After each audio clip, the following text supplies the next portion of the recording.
BJP के नए राष्ट्रीय अध्यक्ष बने नितिन नवीन, पीएम मोदी ने की जमकर तारीफ। पीएम मोदी बोले, नितिन नवीन जी मेरे बॉस और मैं कार्यकर्ता हूं। माननीय नितिन नवीन जी, मैं कार्यकर्ता हूं, वे मेरे बॉस हैं।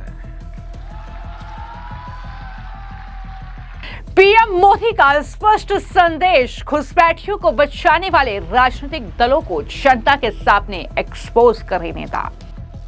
आज देश के सामने एक बहुत बड़ी चुनौती घुसपैठियों की है, आबादी के असंतुलन की है। घुसपैठिए देश की सुरक्षा के लिए बहुत बड़ा खतरा है। उनकी पहचान करके उन्हें वापस उनके देश भेजना बहुत आवश्यक है। पीएम मोदी का तंज, जानबूझकर अपने घनघोर पतन की समीक्षा नहीं करती है कांग्रेस। क्योंकि अगर समीक्षा करेंगे, ये पतन के कारणों की ओर जाएंगे, तो फिर उसी परिवार पर सवाल उठेंगे। जिस परिवार ने कांग्रेस पर कब्जा करके रखा है और इसलिए बहाने ढूंढते रहते हैं। बीजेपी के नए राष्ट्रीय अध्यक्ष की ताजपोशी हो चुकी है। नितिन नवीन बीजेपी के 12वें राष्ट्रीय अध्यक्ष बन गए हैं। पीएम मोदी ने माला पहनाकर उनका स्वागत किया।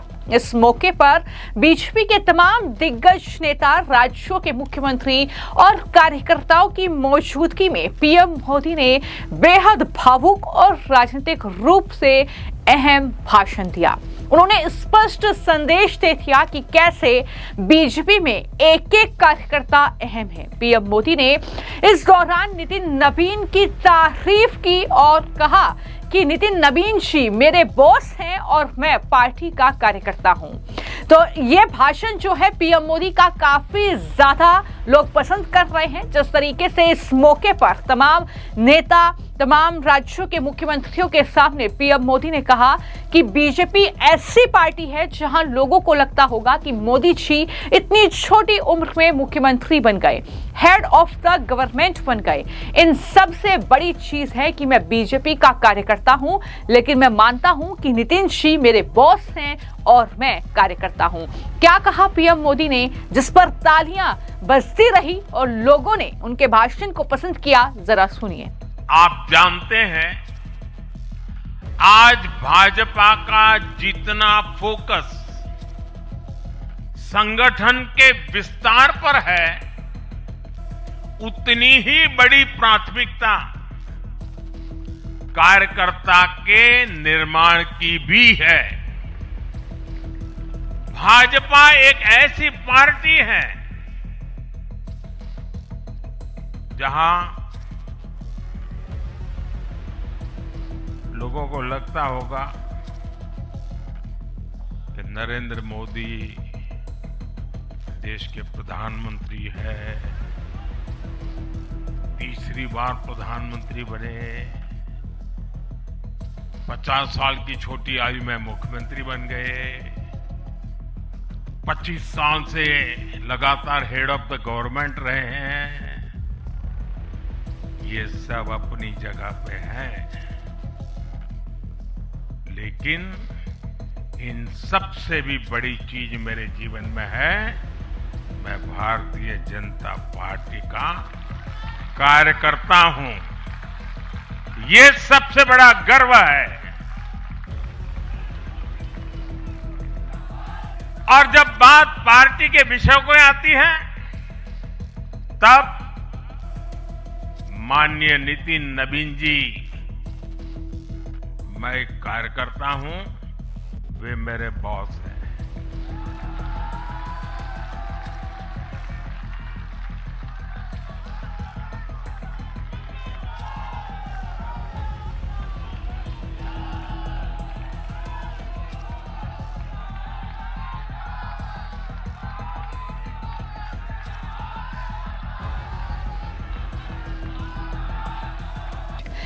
सिर्फ इतना ही नहीं, इस दौरान पीएम मोदी ने नितिन नवीन की तारीफ करते हुए साथ ही तमाम अहम मुद्दों पर नेताओं को स्पष्ट संदेश देते हुए विपक्ष पर ही जोरदार हमला बोला। गांधी परिवार को भी जमकर घेरा। पीएम मोदी ने बीजेपी के नए राष्ट्रीय अध्यक्ष नितिन नवीन को 12वां राष्ट्रीय अध्यक्ष बनने पर बधाई दी और साफ शब्दों में कहा कि पार्टी में पद नहीं बल्कि कार्यकर्ता भावना सबसे ऊपर है। पीएम मोदी ने यह भी कहा कि अब नितिन नवीन सिर्फ बीजेपी ही नहीं बल्कि पूरे एनडीए के समन्वय की जिम्मेदारी निभाएंगे।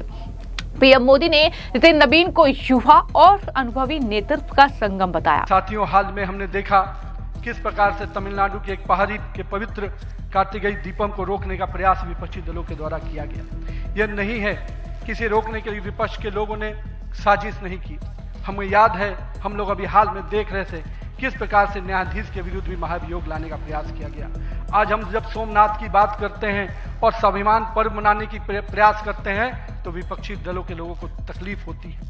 हमारा मानना है कि इस तरह की परंपराओं को रोकने वाली ताकतों को परास्त करने की आवश्यकता है। राम सेतु के अस्तित्व को नकारने वाले कार्तिकेय दीपम का विरोध करने वाली ताकतों को भारत की राजनीति में अब कोई स्थान नहीं मिल सकता। ऐसा हमें प्रयास करना है। साथियों, अगले कुछ महीने में तमिलनाडु, असम, बंगाल, केरल और पुडुचेरी में चुनाव होने जा रहा है और वहां की डेमोग्राफी की पूरी चर्चा हो रही है। किस प्रकार से बदले हुए डेमोग्राफी में वहां चीजें बदल रही हैं और हमारे लिए अपने आप में एक चुनौती है। लेकिन हम पूरी तरह से आश्वस्त हैं कि भाजपा का कार्यकर्ता अपने संघर्ष और परिश्रम के बल पर इन 5 राज्यों में सशक्त भाजपा का नेतृत्व प्रदान करने जाएगा। और हम हमेशा विश्वास करते हैं कि हमें अपनी आस्थाओं के केंद्र के लिए और सनातन परंपराओं को केंद्र को बचाने की लड़ाई अगर लड़नी है तो निश्चित रूप से अपने देश को सुरक्षित रखने की लड़ाई लड़नी है तो इन 5 राज्यों में हमें एक मजबूत ताकत बन के आना है। आज हमारे राष्ट्र की चेतना का उद्घोष का समय वंदे मातरम का 150वीं वर्षगांठ मना रहे हैं। वंदे मातरम का स्मरण आते ही मन में ऊर्जा और उत्साह बढ़ जाता है। हमें पूरा ध्यान में है कि एक एक व्यक्ति जब वंदे मातरम का जय घोष करता है तो उसके अंदर से जो ऊर्जा आती है वही ऊर्जा इस देश को आगे बढ़ाने में काम आती है। तो आइए हम सबको मिलकर 150वीं वर्षगांठ को हर जन जन तक पहुंचाएं, हर युवा तक पहुंचाएं, हर महिला तक पहुंचाएं, क्योंकि वंदे मातरम हमारे अंदर का वो विश्वास है जो इस देश के विकास के साथ जुड़ेगा। सत्ता को सेवा का माध्यम बनाते हुए माननीय प्रधानमंत्री जी ने पिछले 25 वर्षों में जिस प्रकार से सरकार के मुखिया के रूप में गुजरात में और अब देश के प्रधानमंत्री के रूप में भारत के विकास में लगातार आप काम कर रहे हैं। निश्चित रूप से आपका प्रेरणादायी नेतृत्व हम जैसे नए कार्यकर्ताओं के लिए, हम जैसे पार्टी के कार्यकर्ताओं के लिए एक मापदंड है जिसको हम लोग निश्चित रूप से आपसे सीखते हैं। और मैं तो कहूँगा कि जिस सुशासन को मॉडल को आपने पूरे देश और विश्व में स्थापित किया है, अन्य सभी राज्य सरकारों को भी उस मॉडल के साथ काम करना चाहिए, तभी हम विकास के सही मापदंड को अंतिम व्यक्ति तक पहुंचा पाएंगे। आइए हम सब मिलकर विकसित भारत के संकल्प को पूरा करने की भागीदारी सुनिश्चित करें। एक शक्तिशाली गतिमान संगठन के साथ राष्ट्र निर्माण की इस यात्रा को नई ऊंचाइयों तक लेके चले।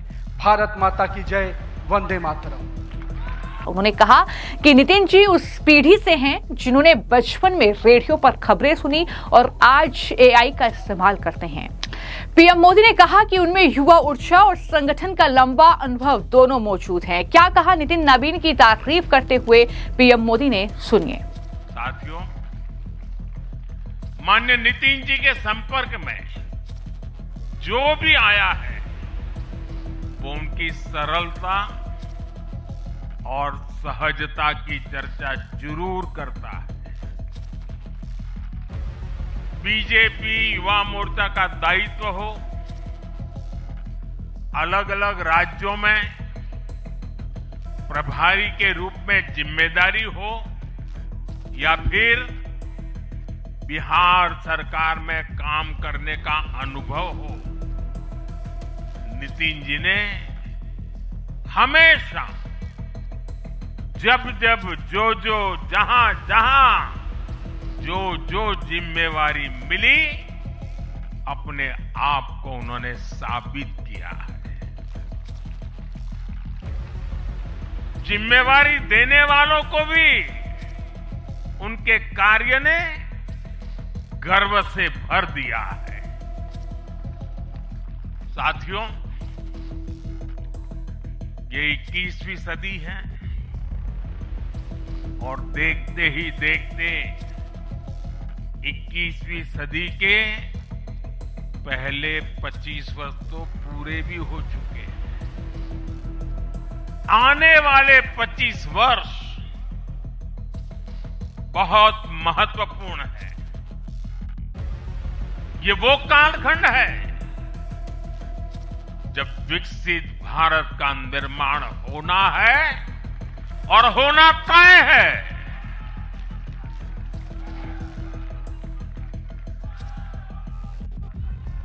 इस महत्वपूर्ण कालखंड की शुरुआत में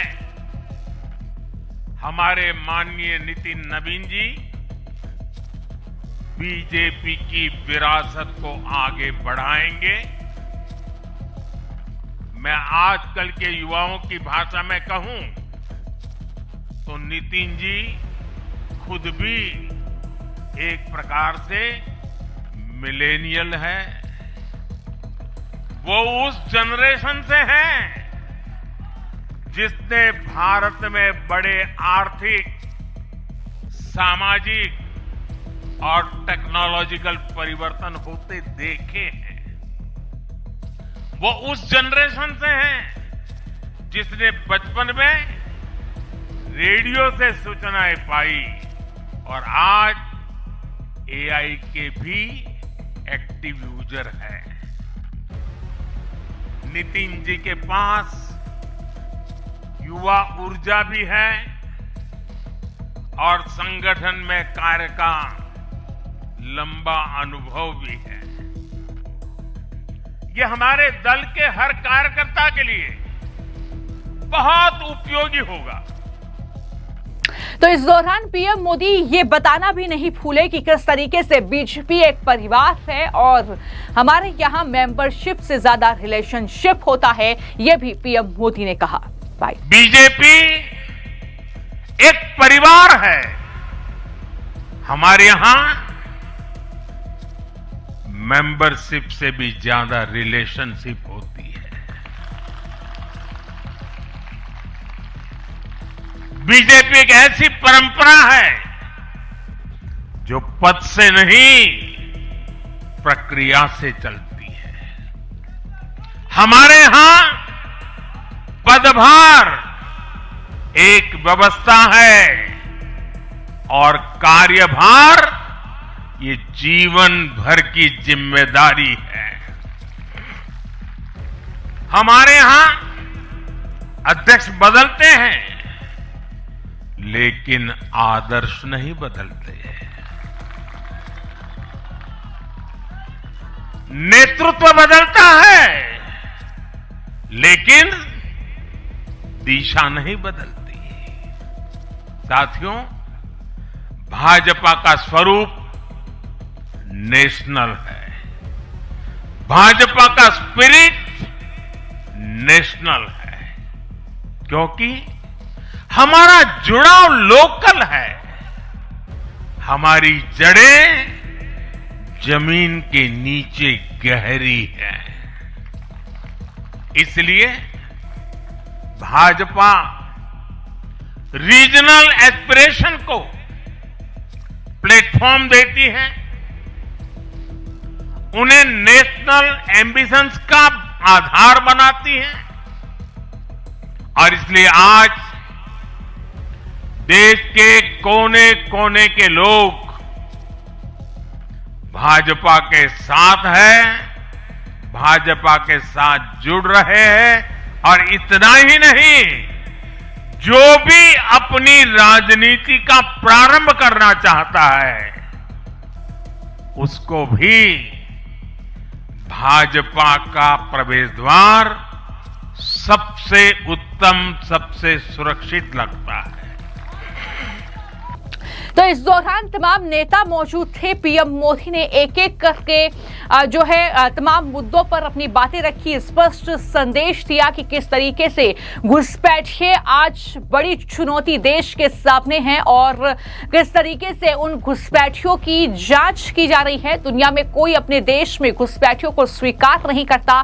भारत भी घुसपैठियों को अपने गरीबों युवाओं के हक लूटने नहीं दे सकता। घुसपैठिए देश की सुरक्षा के लिए बहुत बड़ा खतरा है। उनकी पहचान करके उन्हें वापस उनके देश भेजना बहुत जरूरी है। इसके अलावा ऐसे राजनीतिक दल जो वोट बैंक की राजनीति में घुसपैठियों को बचा रहे हैं, उन्हें पूरी शक्ति से जनता के सामने एक्सपोज करना है। यह भी तमाम मुख्यमंत्रियों को स्पष्ट संदेश पीएम मोदी ने दिया। क्या कहा घुसपैठियों को लेकर और किस तरीके से विपक्ष पर हमला बोला, सुनिए। बीते 11 वर्षों में हमने अनेक चुनौतियों पर विजय पाई है। जम्मू कश्मीर से आर्टिकल 370 की दीवार गिराना हो, 3 तलाक के खिलाफ कानून बनाना हो, इनको कभी असंभव माना जाता था। आज ये हकीकत बन चुके हैं।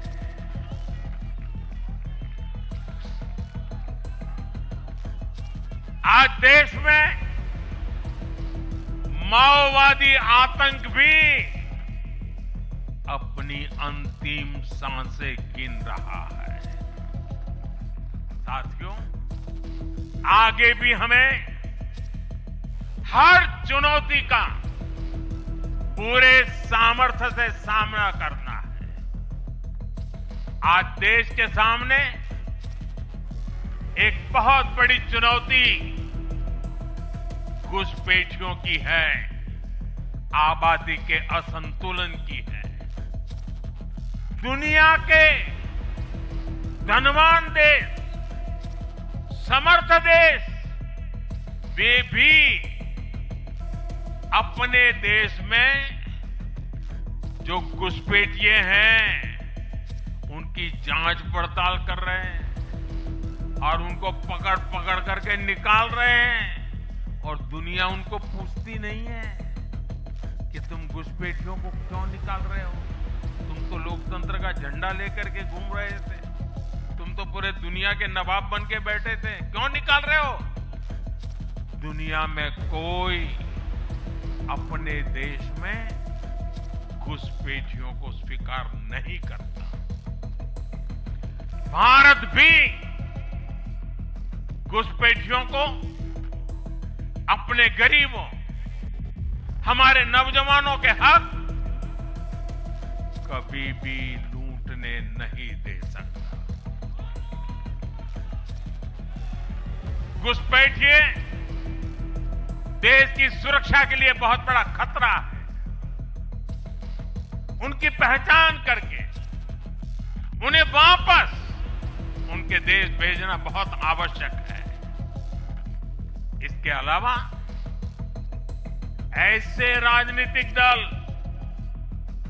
जो वोट बैंक की राजनीति में घुसपैठियों को बचा रहे हैं या उन्हें कवर दे रहे हैं, उन्हें हमें पूरी शक्ति से जनता के सामने बेनकाब करना ही होगा, उनको एक्सपोज करना ही होगा। तो कुल मिलाकर ये एक अहम मौका था जब बीजेपी को एक नया युवा राष्ट्रीय अध्यक्ष मिला है और कई राज्यों में विधानसभा चुनाव है। किस तरीके से उन्होंने कहा कि केरल भी हम जीतेंगे, ये उम्मीद हमें है।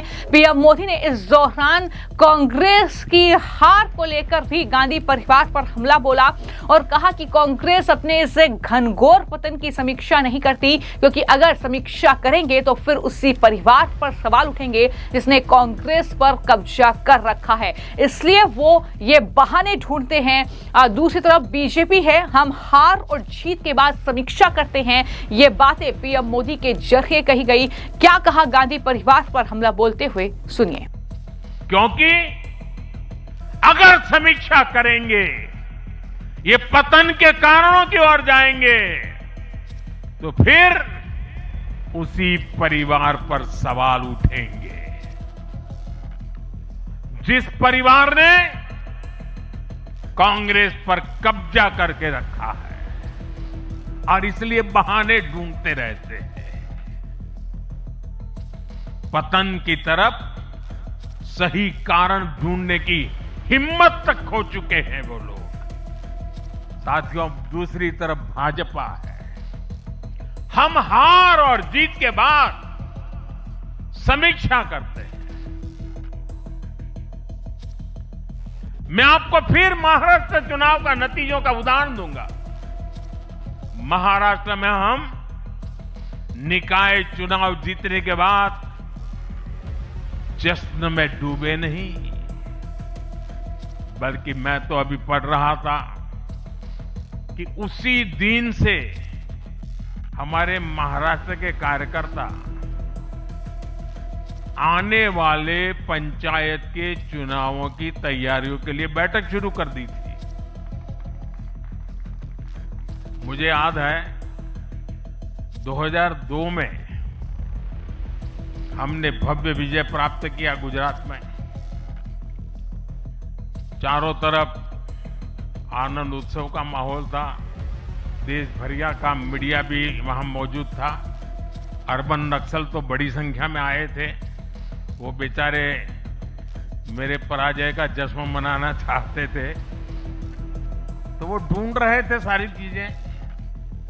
और मैं एक मीटिंग में बैठा था, तो उनको बड़ा आश्चर्य हुआ कि इतना जलसा चल रहा है और ये कैसा मुख्यमंत्री है जो आज चुनाव नतीजे आए हैं और बैठा है। और मैं क्या कर रहा था, मैं कार्यालय में मीटिंग ले रहा था और मैंने पूछा, अच्छा बताओ भाई इतनी हार क्यों गए?